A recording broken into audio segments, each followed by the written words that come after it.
A clue to who?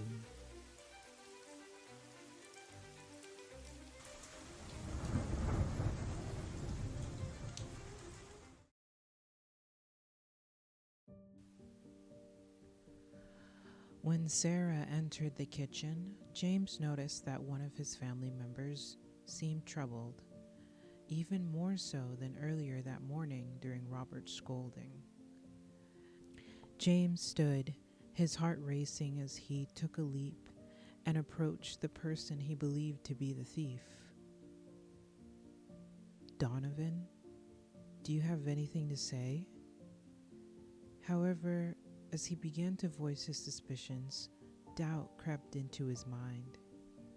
Donovan looked at him with genuine confusion and hurt. "Uncle James, what are you talking about? I would never steal Grandpa's pocket watch or cufflinks." "And the necklace?" James asked, keeping a calm demeanor about him. "I didn't steal the necklace either," Donovan said. His eyes looked straight at James, but for a quick second wavered slightly. James put a hand on Donovan's shoulder. "All right then, please forgive me for my hasty conclusion."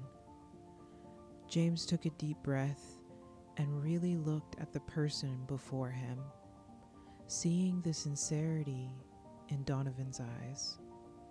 Donovan clearly appreciated the apology, but James knew there was something he wasn't telling him, but decided to keep that inkling to himself for now. Humbled by his mistake, James cleared his throat softly, drawing everyone's attention. "I thought I had figured out who took the missing items, but I was wrong. I let my imagination run wild and almost accused an innocent person." The family fell silent, surprised by James's admission. Grandpa Doug smiled gently at his youngest. "That takes courage, James, to admit when you're wrong, and to do it so openly." James nodded, grateful for his grandfather's understanding. Meanwhile, Sarah was taking a while with the water she had offered Charlotte. "Does anyone want a drink?" James asked. A chorus of "no thank yous" and "I'm fine" echoed through the room. When he got to the kitchen, Sarah was crying silently in the corner, the glass of water sitting on the kitchen countertop. "Sarah, I'm so sorry about what just happened in there," James said, feeling bad that Sarah was so upset. She wiped off her face and took a few deep breaths. It's okay. A good chunk of it was true anyways. Things have been difficult for us lately." "James," she said in a whisper, "we will probably have to move into a smaller house, but that's not all that's important to me. Robert, he's changed. He stopped going to church. We argue a lot, and I'm sure the kids hear us.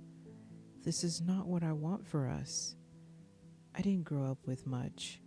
I don't care if we have to move in here with your dad, for goodness sake. I just feel like we're sinking." James gave Sarah a hug.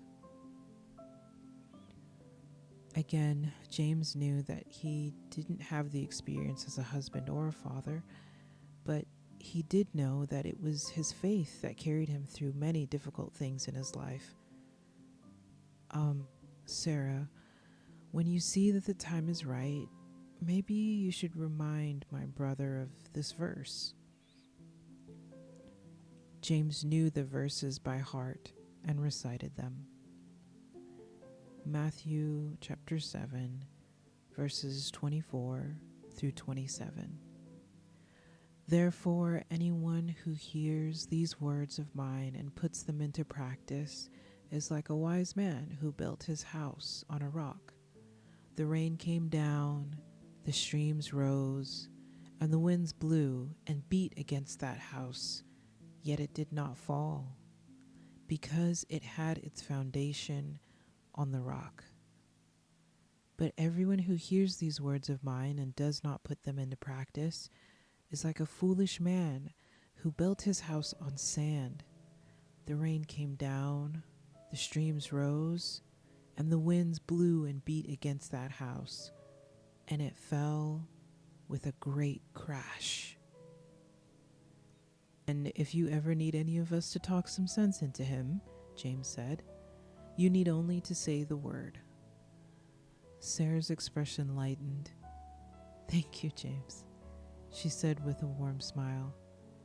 Oh, and Sarah, he did say earlier that you were extraordinary, and that he was a lucky man to have you as his wife.